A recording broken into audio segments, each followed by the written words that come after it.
serious. Parents of Reddit. What was a legit reason why you didn't let your son/daughter have that friend over go to a sleepover?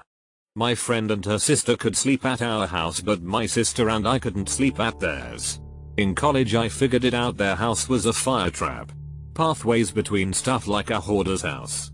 The bathtub was full of dirty water constantly. You had to move stuff just to use the toilet.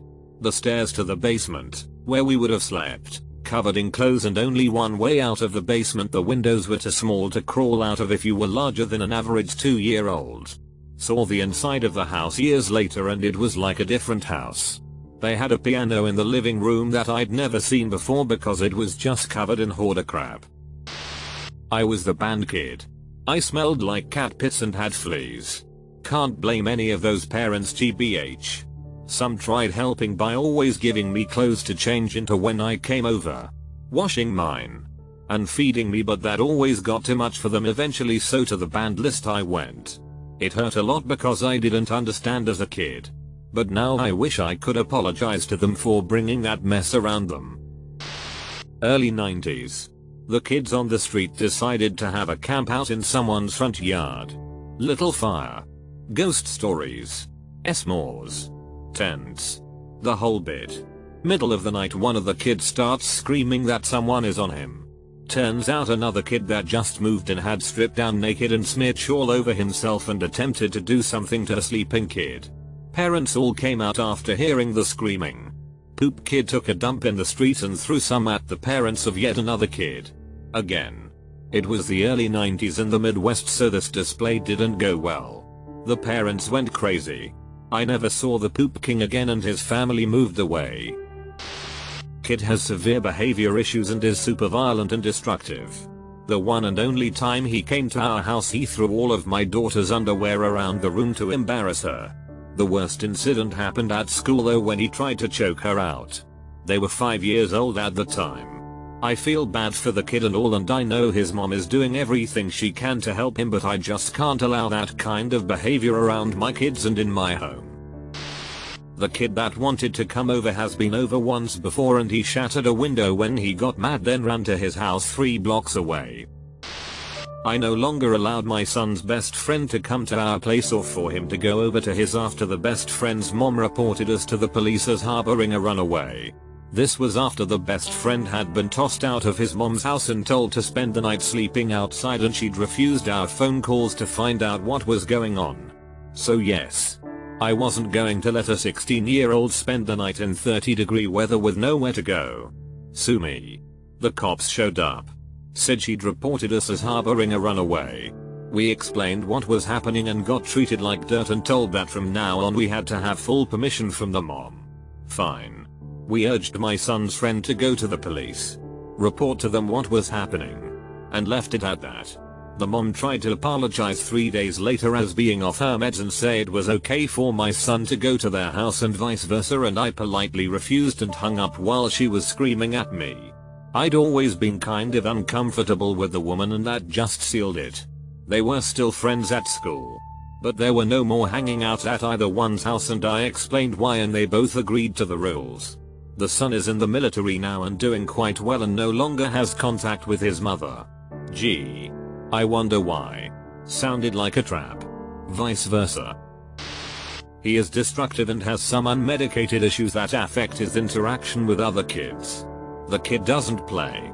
He just upturns bins, throws things around and breaks stuff. My son is growing out of this kid. The kid is very sheltered and doesn't have the behavioral therapy that the doctors recommend, so he is just too much for my oldest and now my second to deal with. So that means the requests for him to come over are drying up. They really have nothing in common anymore. I had to hide ours box anytime he came over after he broke multiple games and couldn't understand why the shattered CD wouldn't work and why we were mad. Came over to our house and ripped my daughter's brand new Joyo poster that she was so proud of to shreds. Mother did nothing.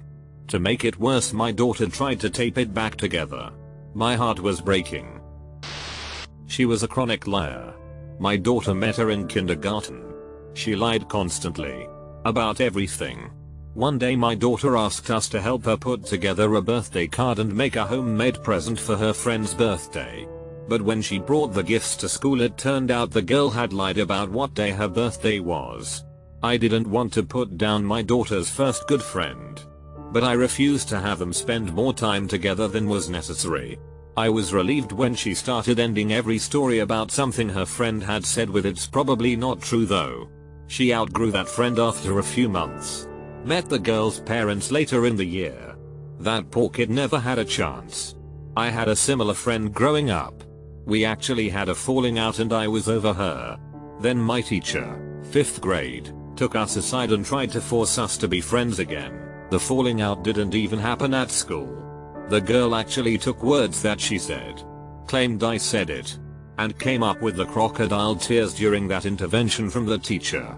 That's when I learned that teachers weren't gods and I was making the right choice limiting time around this girl. He was a complete a-hole with no respect for adults. Breaking point was when he put bleach in a spray bottle and chased our 5-year-old around spraying him. His mother apologized hard, never again. My son started public school after going to Montessori school in 4th grade. I met another mom whose son started from private school the same year. My son was weird about befriending her son and I wasn't sure why. Shortly into the friendship, the single mom started asking if her kid could sleep over every Friday. I was fine with that. Then it became school nights. Not so fond of that. Her son started showing up at 6:30 AM before school when we were all still sleeping. My son made other friends and just tolerated friendship with her kid. We explained that his home life wasn't great and he didn't have anyone most of the time. Halfway through the following school year, the kid brought a knife to school and pulled it on my son. The school did nothing. Baltimore. So I contacted her to let her know what happened. Her response was that he was such a goof. My son was rightfully avoiding him at this point and the mom had the audacity to contact me and ask if we could watch her son for half a school week because she really wanted to go on spring break out of state with friends. She is in her late 30s getting a PhD in psychology. I had to tell her she and her kid were never going to be invited again. Her son pulls knife. His mother, "Oh, he's just so quiet, isn't he?" I'm very surprised the school did nothing about the knife incident. Kid was on serious medication for major behavioral issues. The kid's sibling was the favorite. Parents would dump said and wanted kid at our house. Without medication because it was good to take a break from antipsychotics. I say unwanted kid because he'd come over on an empty stomach and left 4 hours after the promised pickup time. While they took the other kid out to eat and shop. They also didn't offer snacks, drinks and eventually banged reciprocal visits. It sucks that the parents wished I. Kid tried to commit suicide at one point and was institutionalized where? Wonder of wonders. Not taking a weekend break from medication left him much more stable. When I was a kid my house was like a soup kitchen. Kids who had shitty home lives around my neighborhood would come over and hang out. My dad didn't care if they were at the house as long as they followed the rules. Some kids would push back on the rules. My parents don't care if I do this. My dad would always say okay fine you can go home and do this, then he would hand the kid the phone and tell him to have his parents come get him. I never saw any of the kids actually call home. They would just toe the line. Looking back I just thought my dad was weird, but now I realize he was actively pulling kids out of bad situations and offering them an alternative to their crappy home lives. I remember one particular month we planned a trip to a theme park and had 4 or 5 random neighbor kids come with us. Kind of redefined my understanding of the old saying that it takes a village to raise a kid. The violence. THS kid just was violent to the bone. A kid tries to do anything with this kid and a moment later they are either in a headlock or crying on the floor with bruises under their shirt. I found out a few months ago he got put into juvie. Don't think he's far from a prison sentence after he steps out. I know the band kid. He would break hide from you, hit the dogs, and he'd be rude and physically abusive to my grandmother. He'd pinch her for literally no reason and probably little kid punched her a few times. He would scream for no reason and no matter what you did for punishment he'd ignore it. My mom physically threw him and all his toys out of our house one day after he hit a couple dogs and pinched my grandmother in quick succession. And he just stood outside and fake cried telling us to let him back in. We live in the middle of nowhere with no neighbors or traffic. He wasn't in any danger. And if he actually thought about it, he could have found his way back in. I think like an hour of peace went by and she finally let him back in. Stories from school include walking out of class and into another and then beating a kid up, pulling a girl down by her ponytail and wailing on her, attempting to stab a kid with scissors, and being such a handful the teacher tried to get him moved to special needs school. He was 5 when all of that was going on. He's 6 now and medicated with therapy and doing insanely better. His mom is moving cross country with him to be with her family so they can help look after him. He was banned from a lot of school events and didn't have many friends. But that's turning around now. He was a little kleptomaniac. He came over exactly 3 times to hang out. Each time something would go missing. No more visits.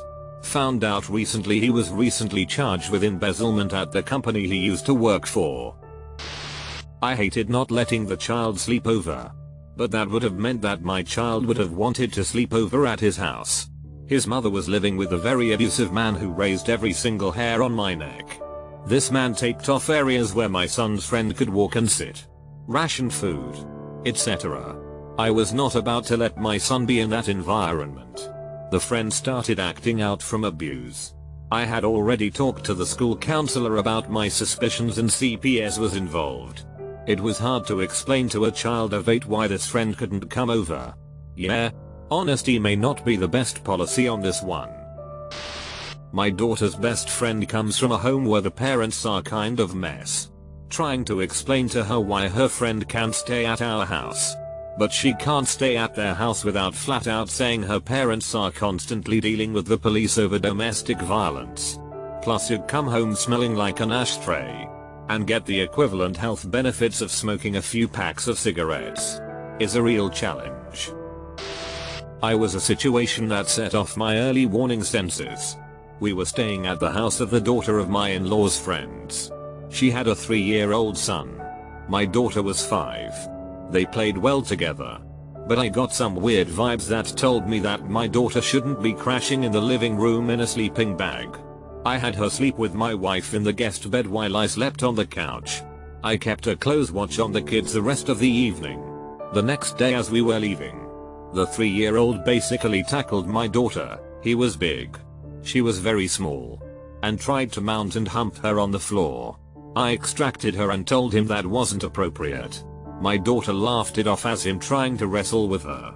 Once in the car I told my wife under no circumstances would our daughter ever be allowed back in that house. Ever. She agreed.